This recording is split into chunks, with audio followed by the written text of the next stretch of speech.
Boa noite a todos.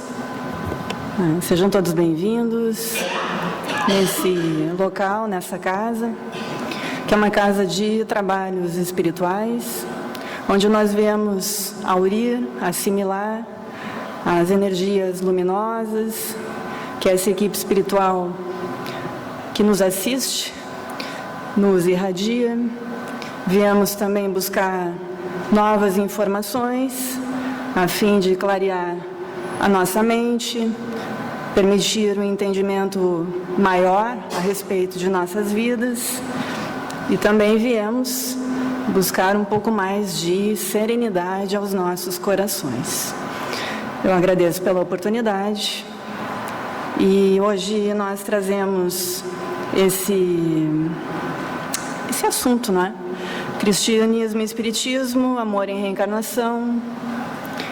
Não é um assunto fácil de se falar, pelo menos uma parte dele, que é sobre amor, porque o amor é uma irradiação, é uma emanação divina de Deus, e nós ainda temos uma grande dificuldade de falar sobre as coisas de Deus, já que estamos ainda bastante afastados do Criador, em função do nosso nível evolutivo, é lógico.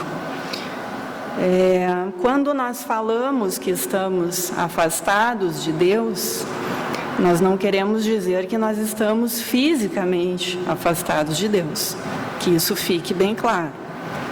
Deus não habita em outra galáxia, outro planeta, outra estrela, outro sol. Deus é onipresente. Essa é uma das características, um dos atributos de Deus, a onipresença.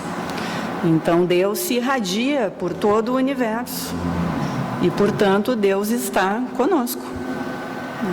Quando nós falamos que estamos distantes de Deus, é porque ainda estamos excessivamente sintonizados com as vibrações materiais, que são mais densas, e muito pouco sintonizados com as vibrações divinas, mais puras, essenciais e mais sutis. É nesse sentido.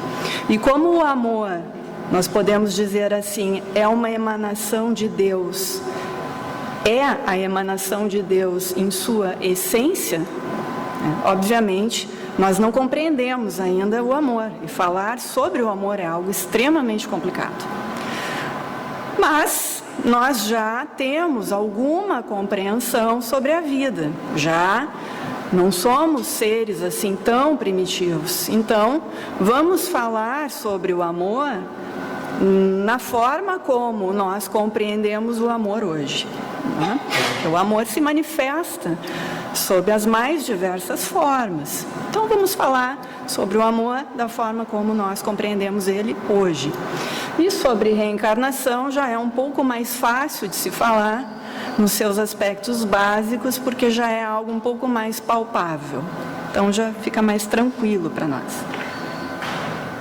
Então, como é que surgiu a ideia, a inspiração dessa exposição doutrinária? Surgiu da leitura de uma mensagem de um espírito chamado Lázaro, que foi transmitida em Paris em 1862.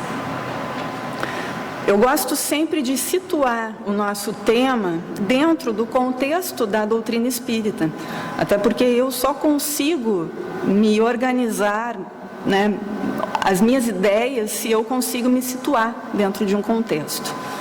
Então, essa mensagem de Lázaro, nós vemos aí na tela a primeira parte dela, ela consta de um capítulo, o capítulo Amar o Próximo como a Si Mesmo, né, do Evangelho segundo o Espiritismo, que é uma das obras, das 5 obras básicas da doutrina espírita.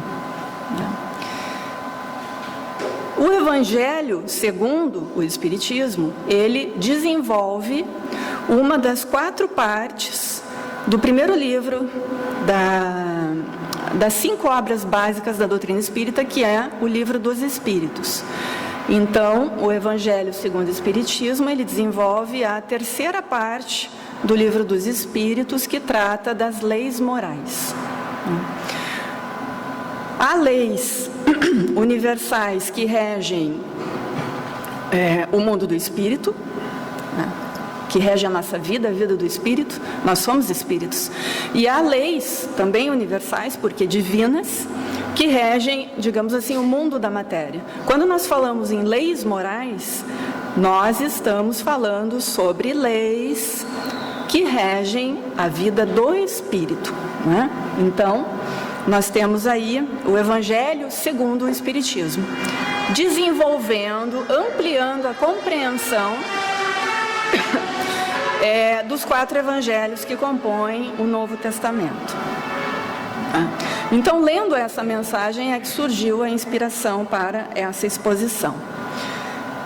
E essa mensagem de Lázaro, ela começa dizendo que o amor resume inteiramente a doutrina de Jesus. Então, o amor resume inteiramente a doutrina de Jesus. Quem de nós conhece aqui a fundo a doutrina de Jesus? Quem de nós? Eu diria que nenhum de nós.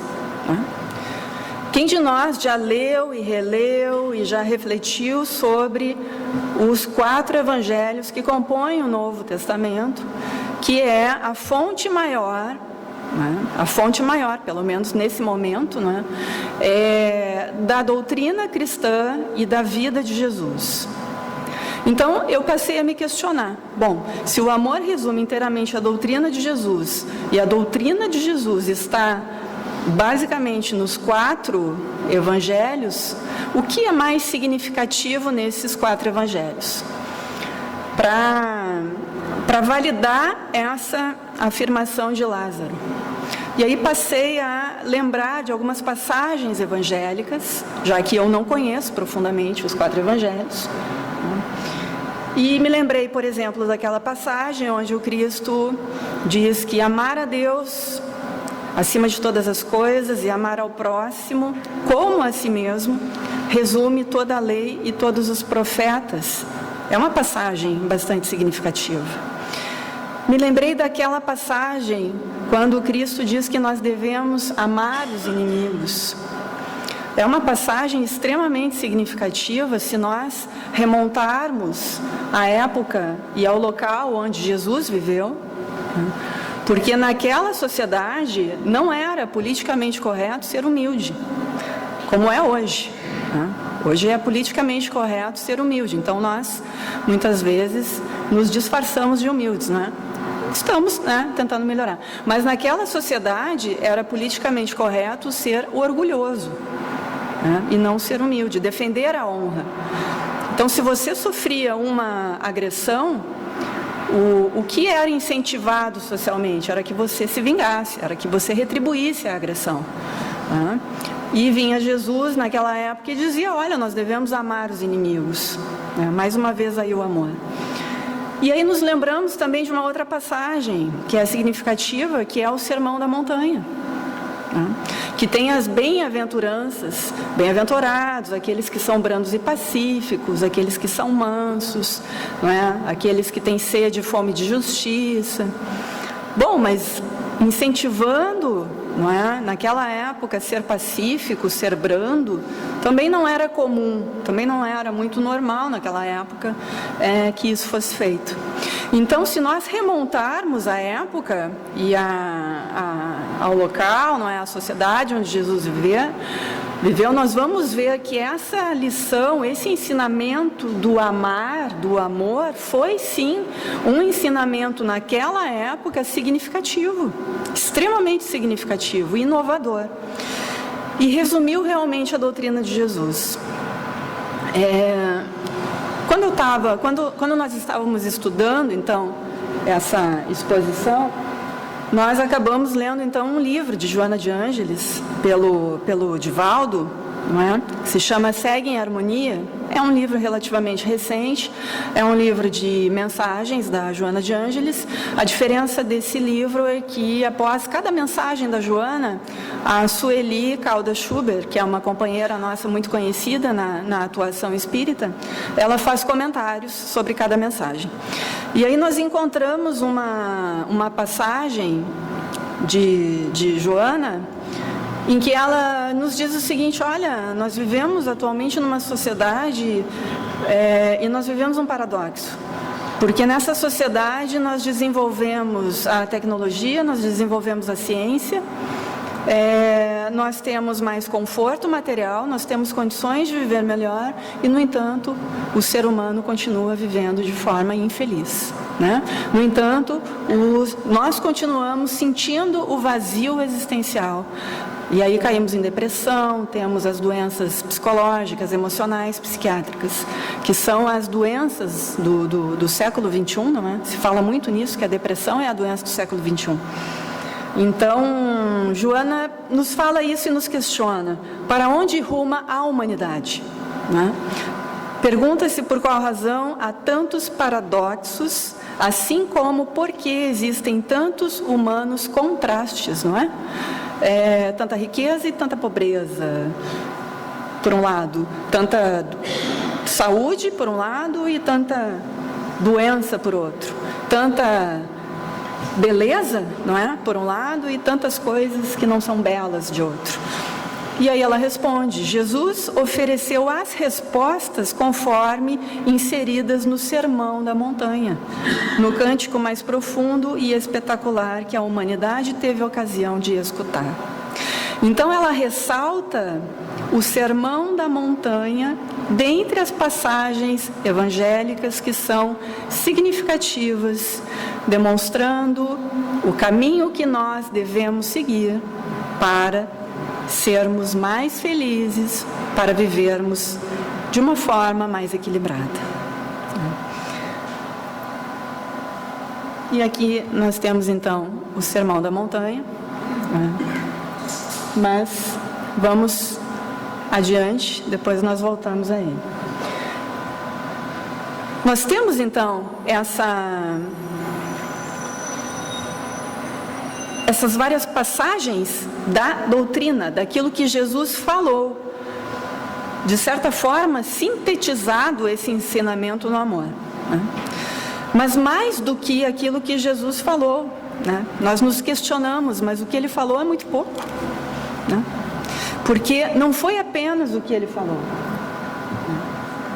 E aí nós encontramos essa passagem também nesse livro, que nós consideramos extremamente feliz, que é um comentário da Sueli, a uma das mensagens da Joana, quando ela fala: ele estava na terra como o amor que se corporificou para ensiná-lo às criaturas. Nós, particularmente, achamos extremamente feliz essa expressão, o amor que se corporificou. Por quê? Porque muito mais do que uma lição, né, na época transmitida oralmente, né, porque Jesus não escreveu nada, e posteriormente, aí sim, através da elaboração dos evangelhos, foi transmitida então por escrito. Jesus não apenas falou, ele exemplificou aquilo que ele falou de uma forma absolutamente perfeita. E aí então nós temos o maior exemplo, a validação daquilo que Lázaro nos disse, né? De que toda a doutrina cristã é contida no amor, Agora, como Jesus corporificou o amor, aí compete a cada um de nós refletir. Não adianta nós chegarmos aqui, e essa foi uma das conclusões que nós tiramos quando estávamos elaborando essa exposição. Não adianta nós chegarmos aqui na frente e despejarmos informações se nós não gerarmos o desejo, o estímulo à reflexão. Como é que Jesus corporificou o amor?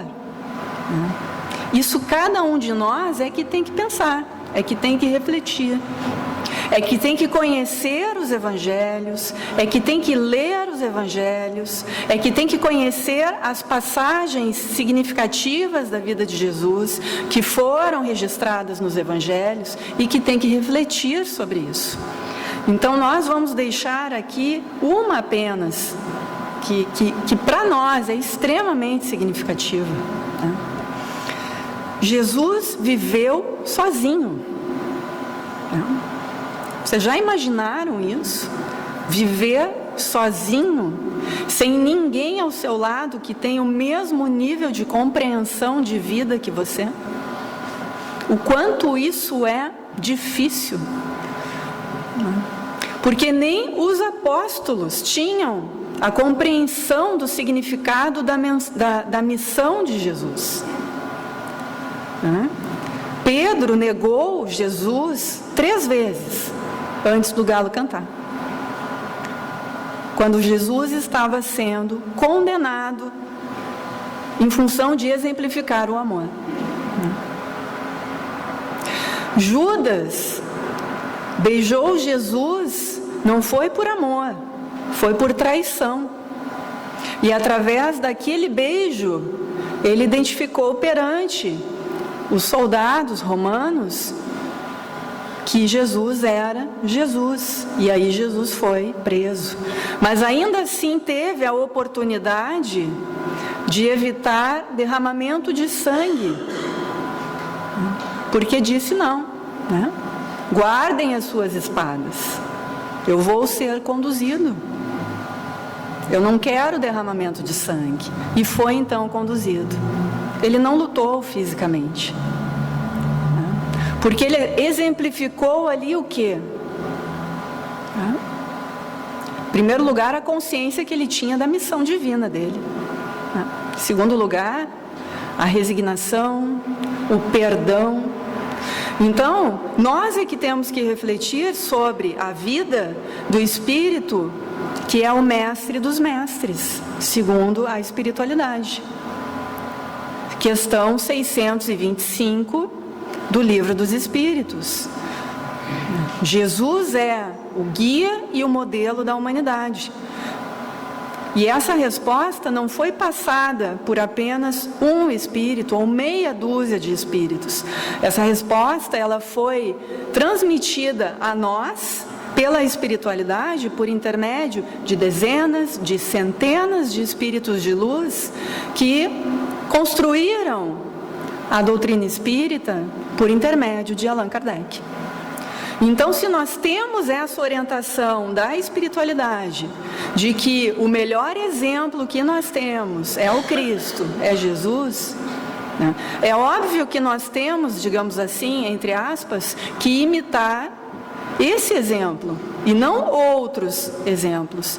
Ou, se imitamos outros exemplos, se adotamos outros mestres, que esses mestres também sigam a linha de amor, e não outra linha, porque essa foi a lição maior do Cristo.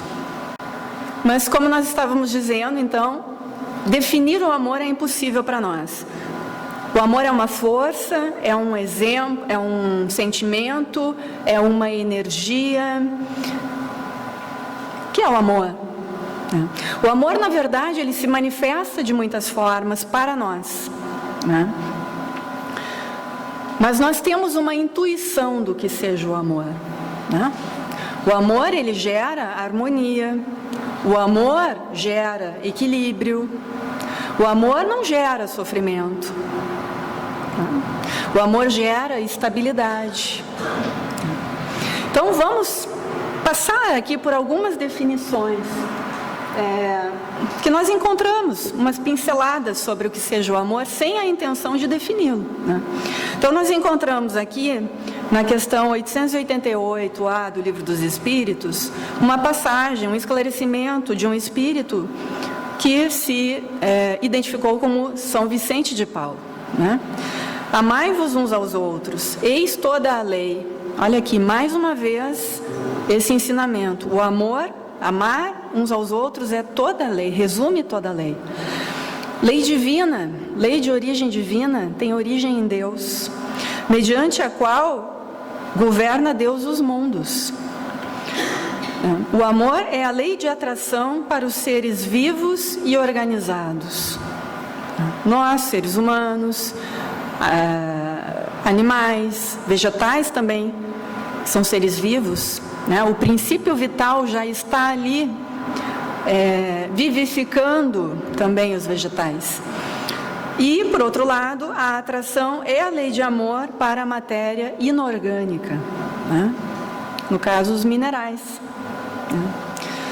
Onde não há ainda o princípio vital, né? Por isso são seres inorgânicos. É complicado entender isso, né? É apenas uma pincelada, mas o que significa isso? O que é que nós queremos ressalvar nisso?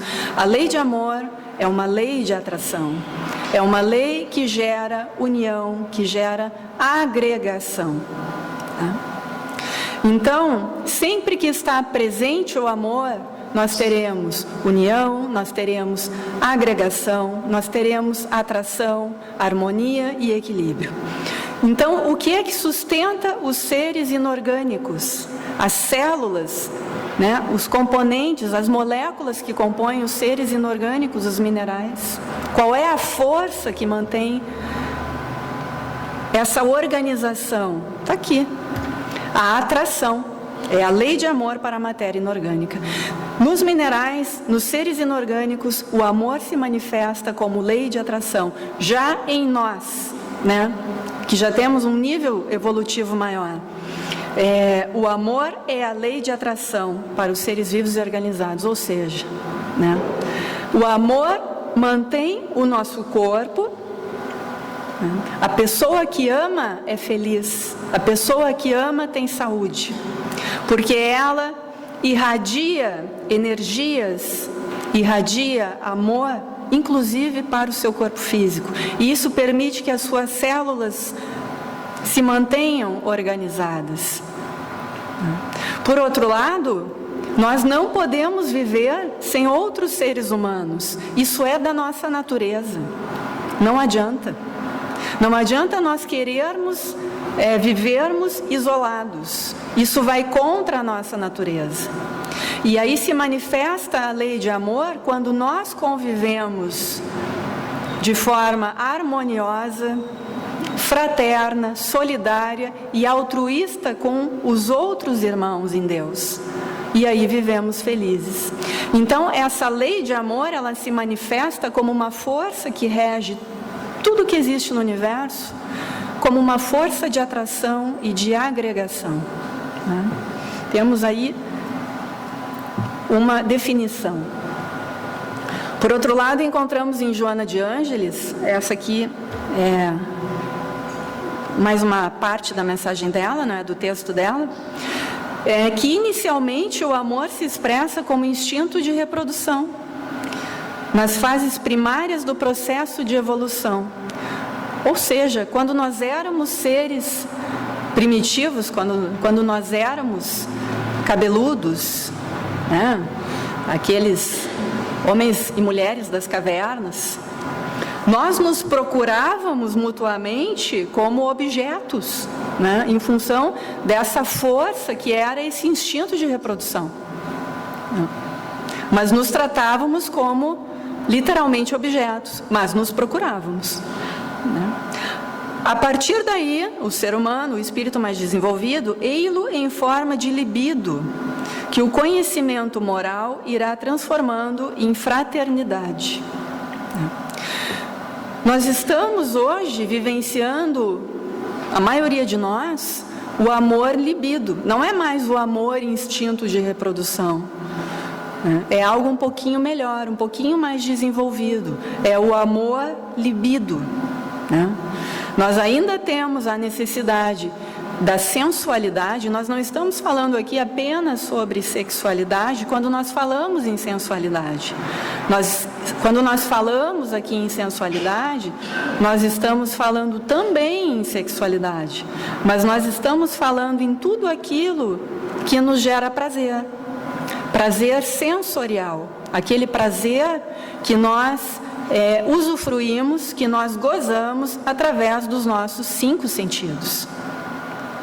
Isso é a libido, muitas vezes. Não se manifesta apenas através da sexualidade. Então, nós estamos ainda muito arraigados às nossas paixões, à nossa libido.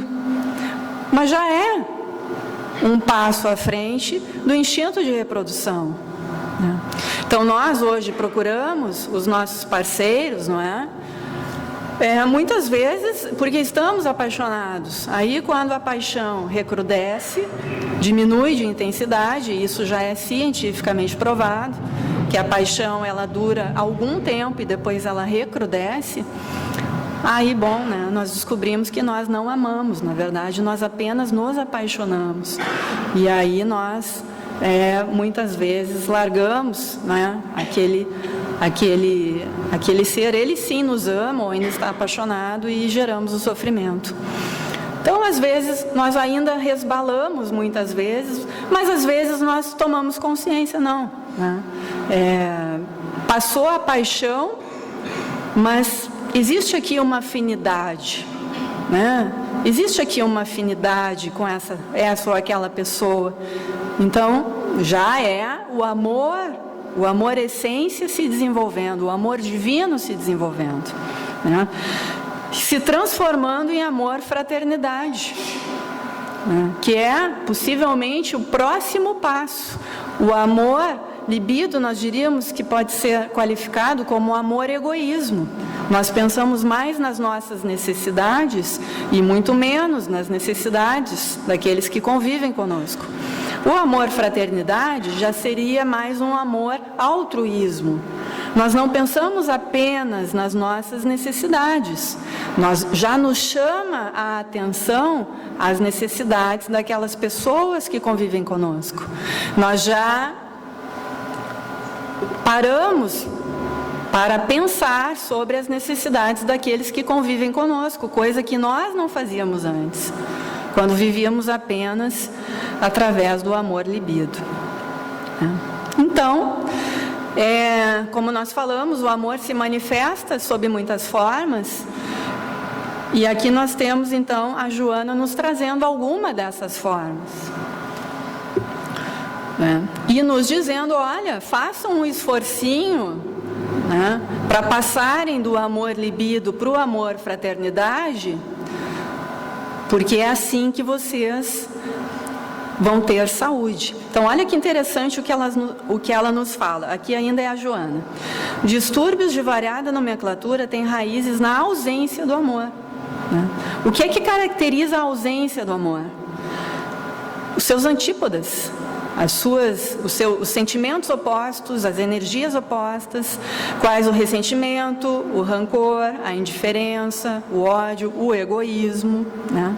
O amor estimula a produção de endorfinas, leucinas, imunoglobulinas e outras substâncias geradoras de saúde, enquanto as irradiações que se lhe opõem produzem reações semelhantes a descargas de elétrons destrutivos, e nós poderíamos dizer desagregadores, porque desagregam o nosso corpo físico, desagregam as nossas células.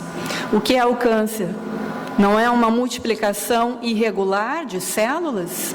Porque as nossas células se reproduzem, até para que a gente possa viver. Mas quando elas passam a se reproduzir de forma irregular, aí surgem então os tumores, né? Então, elétrons destrutivos que perturbam o equilíbrio psicofísico e propiciam campo para a instalação de doenças, né, e contágios de micróbios nefastos. Quem ama tem mais imunidade. Tendo mais imunidade, tem mais defesa contra micro-organismos. Aqui onde nós estamos, está cheio de vírus e bactérias, mas algumas pessoas se contaminam, outras não. Por quê? Porque algumas têm mais imunidade e outras menos. E os nossos sentimentos e os nossos pensamentos, eles têm ligação direta com o nosso sistema imunológico. Isso as pesquisas científicas já vêm provando e a Joana aqui nos ressalta. Grande número de transtornos neuróticos se origina no ressumar de pensamentos ávaros e egoístas, desamor, que desenvolvem vibriões energéticos que desarmonizam a mitose celular, a divisão celular e as neurocomunicações. Como é que se desenvolvem esses vibriões energéticos? Por intermédio do nosso perispírito, que é a matriz do nosso corpo físico. Nós, através das nossas emoções, sentimentos, pensamentos, nós vamos desenvolver no nosso corpo energético, no nosso perispírito, esses vibriões energéticos. E esses vibriões energéticos, esses focos de energia desequilibrada, que vão se irradiar ao nosso corpo físico, gerando as doenças físicas. É assim que funciona. Então, o amor é saúde. Amor é felicidade. Mas nós ainda não conseguimos amar. Porque nós ainda não exercitamos as virtudes que são consequência do amor. Se nós não temos ainda a compreensão a respeito do amor, porque ele é muito etéreo para nós, muito distante, né? O amor, em essência, é muito abstrato. Nós já temos aqui condições, pelo menos, de exercitar algumas decorrências do amor, que são todas as virtudes que nós gostamos de ver nas pessoas e gostaríamos também de ver em nós. A bondade, a indulgência, né? Atire a primeira pedra aquele que não tem pecados. A indulgência, a paciência que nós não temos. Tudo isso é decorrência do amor. Então, o amor é o embaixador vibratório de Deus, para que a fé, a esperança e a caridade transformem as pessoas e o mundo, inaugurando na Terra o período de paz que todos anelam. Então, não adianta, pessoal. Sem amar, sem refletir sobre o amor, sem buscar caminhos para colocar em prática o amor, para corporificar o amor como Jesus corporificou o amor, não adianta. A gente não vai ser feliz. Amor é felicidade. Quem ama é feliz. Porque a estabilidade que nos traz felicidade não é a exterior, não é a material. Porque essa não existe. Né? Essa é uma grande ilusão que nós temos. Né? De que a matéria vai nos trazer estabilidade. De que nós teremos estabilidade no mundo exterior. Não teremos, por uma razão muito simples. A matéria é mutável. Essa é uma das características da matéria. Então, nós temos saúde hoje, mas amanhã nós não vamos ter. Porque é normal isso. Né? Nós temos muitos hábitos que nos tiram a saúde. Pode ser que não seja uma doença grave, mas um resfriadinho a gente vai acabar tendo, uma alergia a gente vai acabar tendo. É difícil você viver com 100% de saúde. Mas, se nós cultivamos a estabilidade interior, e essa nós podemos cultivar, porque essa não depende de ninguém, essa só depende de nós. Nós somos felizes, mas não é aquela felicidade sensual, não é aquela felicidade sensorial. Quem busca esse tipo de felicidade imediatista nunca vai encontrar. A felicidade que nós devemos buscar, que é a felicidade real, é a felicidade de nos esforçarmos por sempre cultivarmos bons sentimentos e pensamentos elevados. Essa é a felicidade real.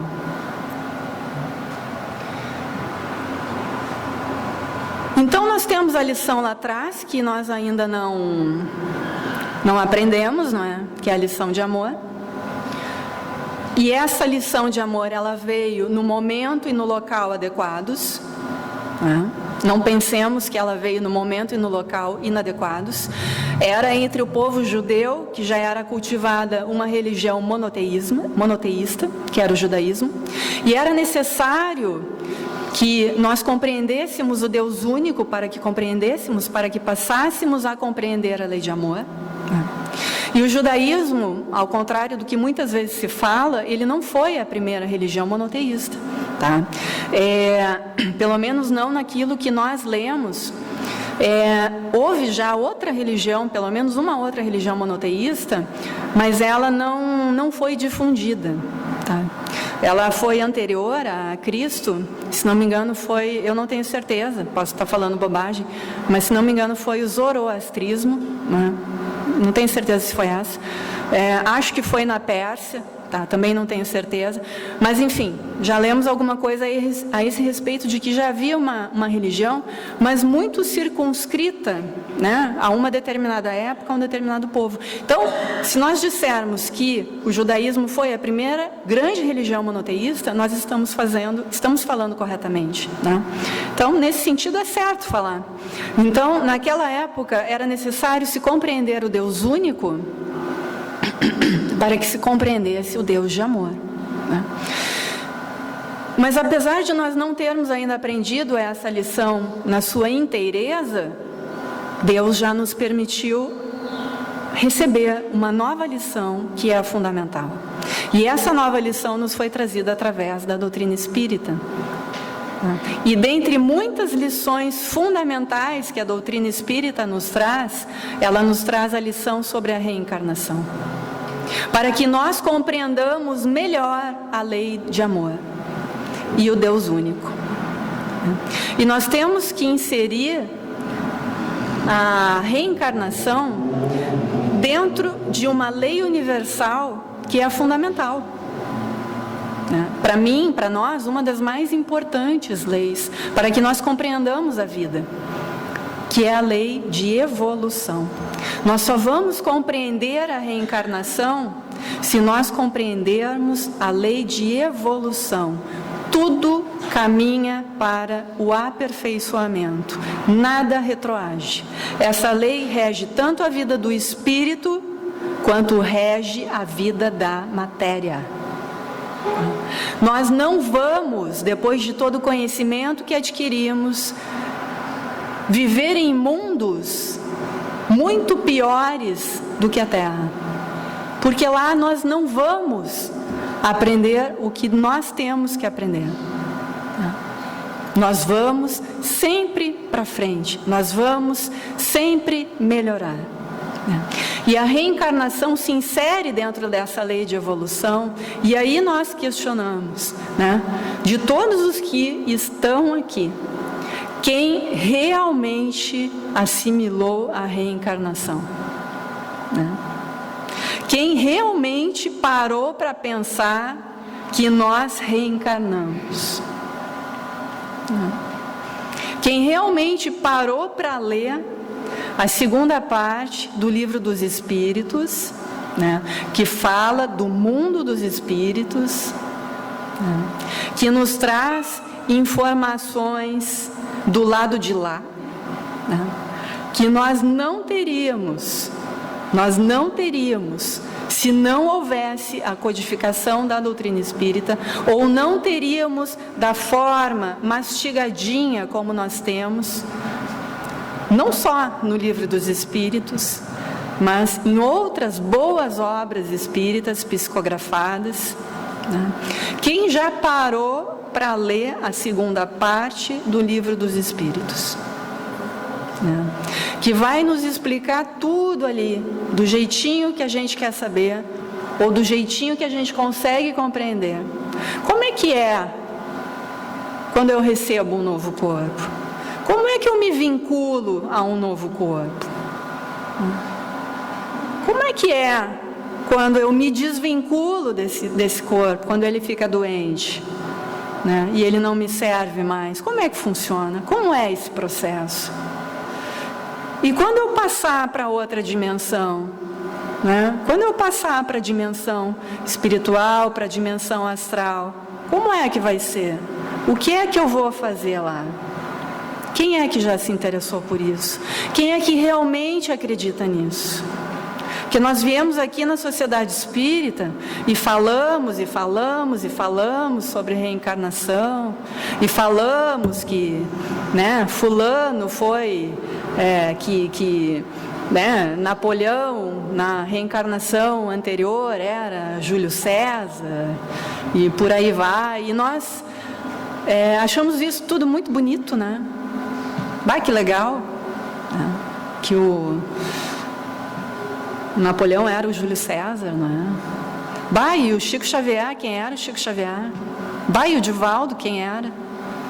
Né? Puxa vida, que curiosidade. Mas a gente se dá conta que a gente também era alguém lá atrás? Né? Quem a gente era? Né? Por que a gente está aqui sendo o que a gente é hoje? E o que é que a gente vai ser amanhã? Quem a gente vai ser amanhã? Eu vou ser rico? Eu vou ser pobre? Né? Eu vou ser órfão? Eu vou ter pai e mãe? Por quê? A reencarnação é uma realidade, pessoal. Está na hora da gente assimilar isso. Está na hora de a gente assimilar isso e a gente começar a pensar o que a gente está fazendo hoje aqui.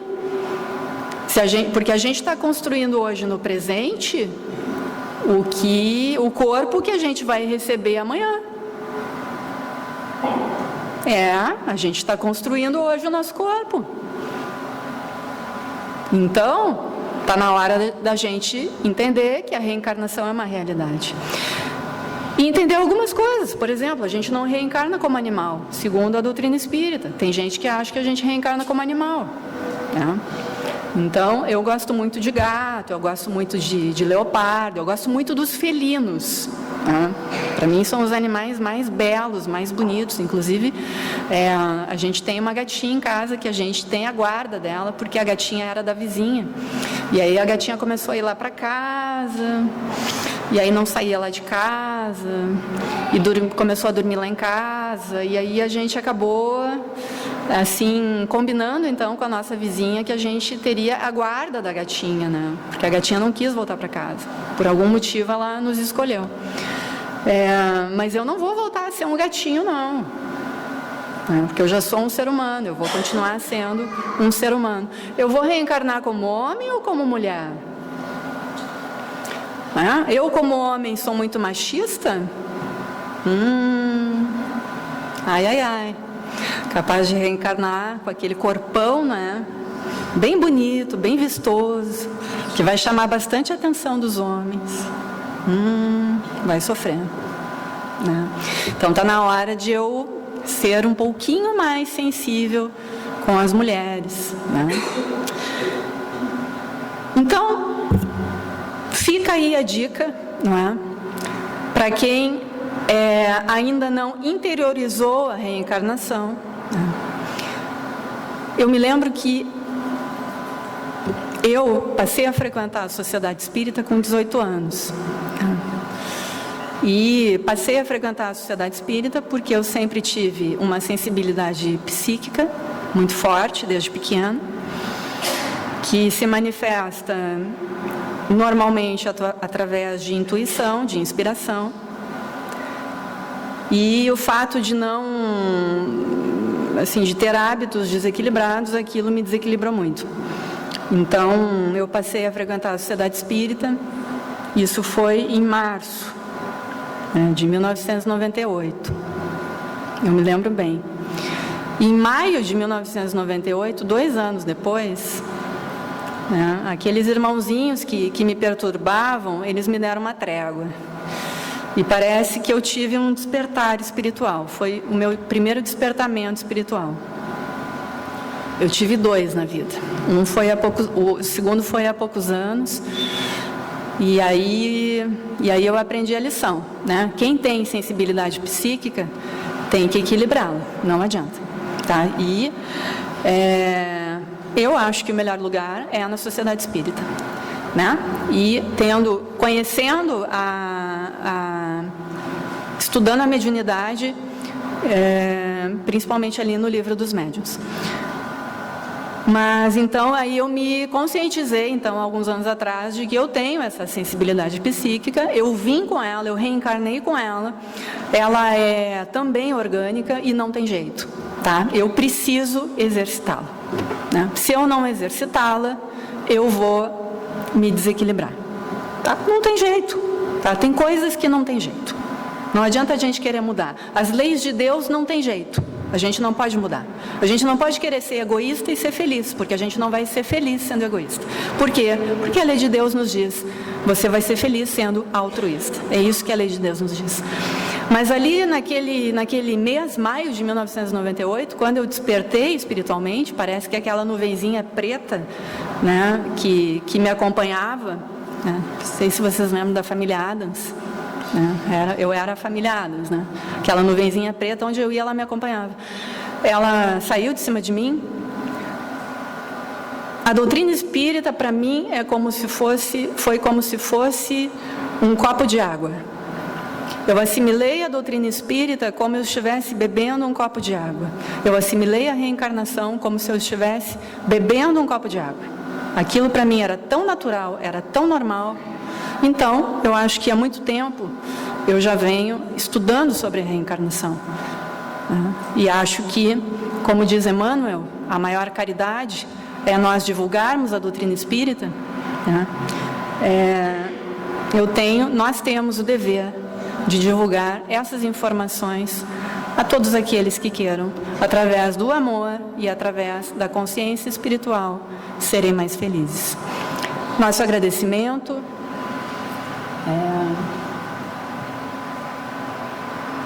Vou deixar aqui na tela o Sermão da Montanha. Nosso agradecimento a esta casa e que todos nós possamos continuar assimilando as energias e as vibrações crísticas cada vez mais em nossas vidas.